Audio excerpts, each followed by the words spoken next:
250 Gemstones culture represents a nation of people that strive for excellence and greatness every single day. We are more than journalism. We are a revolution. Come on, let's kick this door down and let everybody know we up in here. Welcome to the 250 Gemstones News TV channel. I am your host, Michael T. Porter, and I'm bringing the news to your ass like no other. Those of you that have been rocking with me since day one, I appreciate y'all. Those of you who just found the channel, I appreciate y'all too.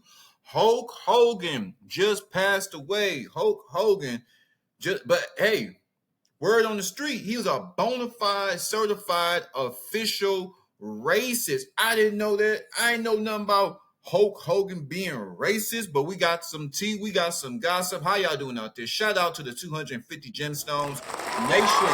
I can't do it without y'all. Y'all already know how it goes. Hope y'all doing all right. Turn this thing up. Yeah, we in this thing. Let's get some drum roll action while we at it. See what's going on up in here. This is according to NBCnews.com if you guys want to check it out.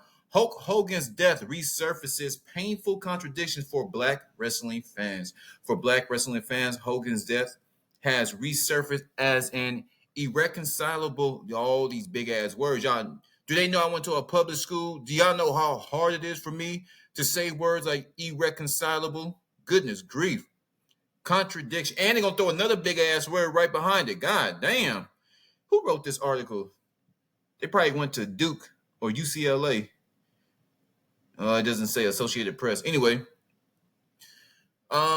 his undeniable role in broadening wrestling's appeal versus his well-documented racism. It was documented. What the hell is going on? I was unaware. One of Kazim Famuyai's earliest memories is sitting on his father's lap watching Hulk Hogan wrestle in the 1988 Survivor Series. His love of Hogan in the ring became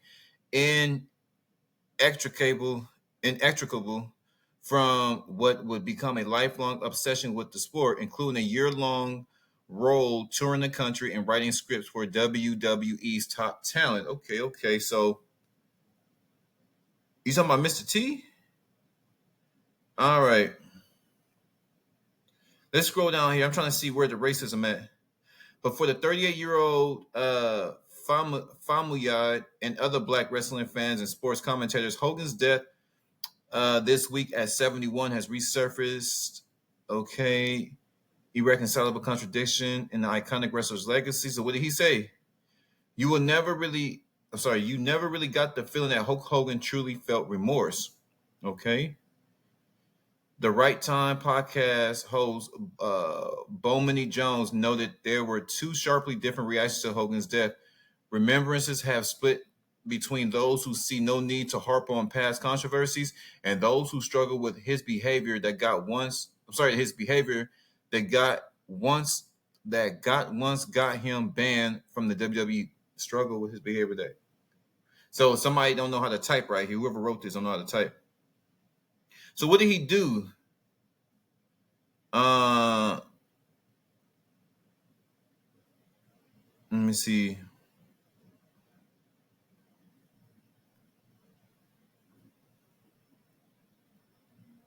Okay.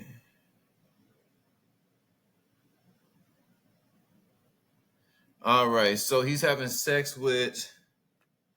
Okay. So this is why he's called a racist. Okay. We got some. I'm trying to see. Okay, so his behavior. The litigation led to the discovery that Hogan had used racial slurs in 2007 to describe his daughter's Black ex-boyfriend. Oh, so he hate Black men and he don't want his daughter getting that BBC. He don't want his daughter getting that BBC. Oh, I am a racist to a point, Hogan said before adding the slur against Black people, according to the transcript. Hogan apologized at the time and called the language unacceptable. Around the same time, some outlets reported that Hogan used the same slur on a recorded phone call with his son.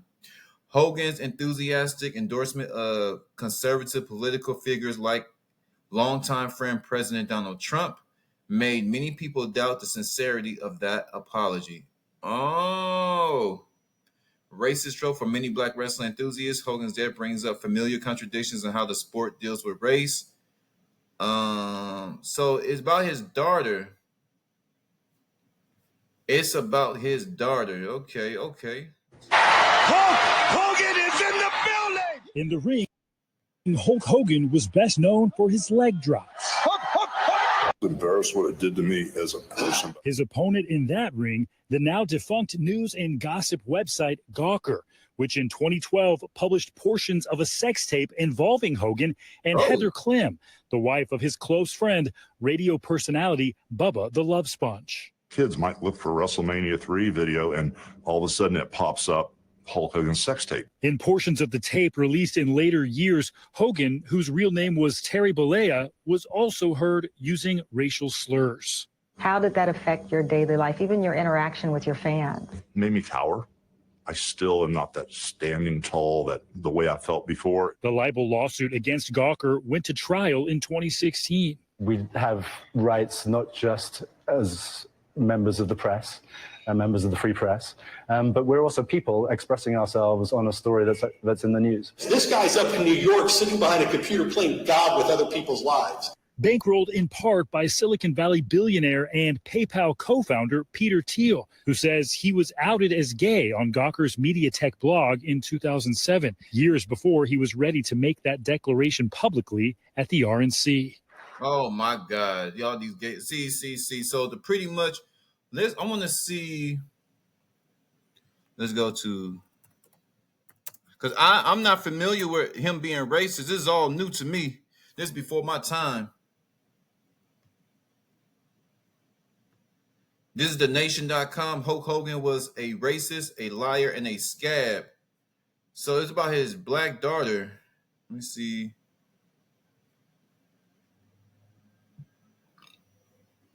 He's lined himself with Trump. Let's see. I want to see.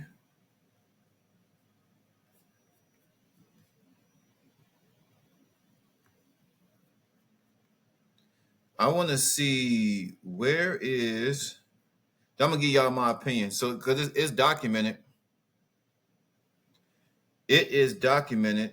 Okay, this is yahoo.com. Despite racist rants, Hulk Hogan spoke to me as a Central American icon. Because that's what America is.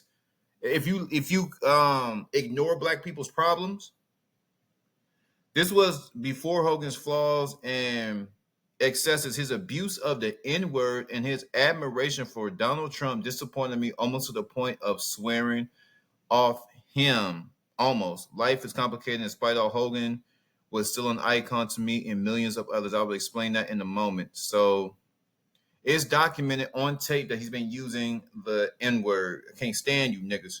Black ass niggas getting on my nerves. Ooh, wee baby. Ooh, wee baby. Would y'all like my opinion? Would y'all like some of this 250 Gemstones News TV commentary? Well, of course you. That's why your ass is here. Check it out. Like I said, I didn't know, but now that I know, there's just America.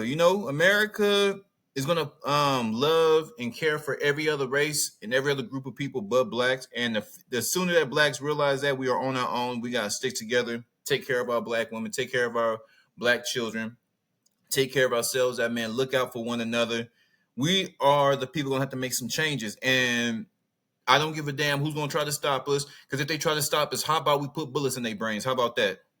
Just leave us the hell alone. Let us build just like y'all let the Asians build. Just like y'all let white folks build. Just like y'all let all the illegals build over here. From the Koreans to the Chinese to the Japanese, they come over here. They get to sell their products. Not only does their country get rich off of, because we're the number one consumer in the world, America. Shout out to America for putting up all the crap that we have to go through. USA. Yeah. Shout out to America because we go through so much. We know what it's like to be put on a back burner. We are second-class citizens to the illegals. We all know this. They getting food stamps. We getting kicked out of our apartments. Rent sky high, low wages, try to better yourself, gonna put you more in debt if you're trying to go to school. It's a system, right? You just gotta be tough, handle your business. But when the red carpet get rolled out to foreigners, they're able to set up shop. I'm talking about from the black experience, right? Nobody's stopping the foreign. Nobody's stopping the Hindu Indians. Nobody's stopping the Native American Indians. Nobody's stopping the Italians. Nobody's stopping the Irish. Every tongue around the world is here. Every tongue that exists is in America, and they don't mess with no other group but poor whites and poor blacks. And they're starting to mess with powerful whites and powerful blacks. It seems like there's a fixation on making the lives of blacks and white folks a living hell, because I don't see them messing with the Latinos like that. So the black experience, we come last, and black folk need to stop trying to seek compassion from the enemy. There's a lot of good white folks. There's a lot of terrible white folks. There's a lot of good black people, and there's a lot of niggas, right? So his daughter was getting that BBC, and Hulk Hogan lost his mind. He couldn't believe, after all the racial teachings, after all the videos, after all the curriculum, we're slaves, black men don't know how to fight against white people. It's been proven that black people can't overcome the oppression of white folks. It's been proven that black men can't come together and take nothing over. It's proven that black men in mass can't build and take over our community. Most black men are kind of slow. I'm starting to see, right? Because there's no way we've been here this long and we still ain't got nothing. We have to be slow. I'm gonna include myself. That's why I get on this program, because I'm building. It doesn't start with the money. It starts with your mind. It starts with your spirit.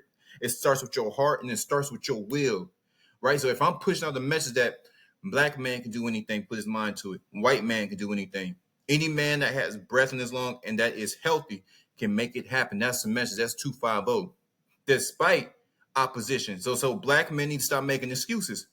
F them. They don't want to see us build our schools. They because their goal is to get our. We know the game. They're trying to dumb us down and get us in these damn prisons to make our lives live in hell. They want us broke, hating God, and gay. That's the agenda right now. To be broken in all facets of your life, spiritually, mentally, emotionally, and physically. They ain't trying to get. They ain't gonna come out. You got a bad heart, kidney problem. They don't give a damn about you. They're excited because you're one less soldier that's gonna fight against them. So they want you broken.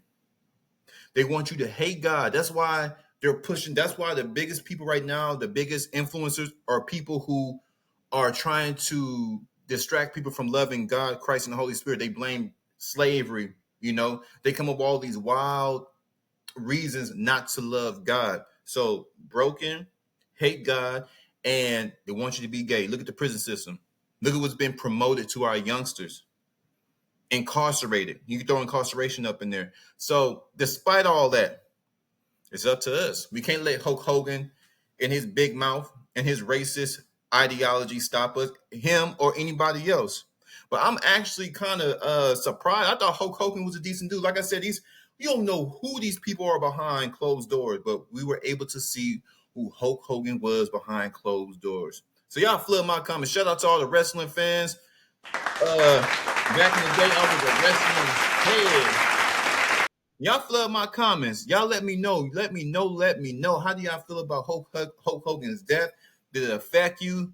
For those of you that really like Hulk Hogan, was he an icon to you? And if he was an icon, like, how do you feel right now? Somebody that you looked up to is gone now. Woo-wee! 250 Capital G News. Tell somebody. Spread the word about the channel. I'm gone.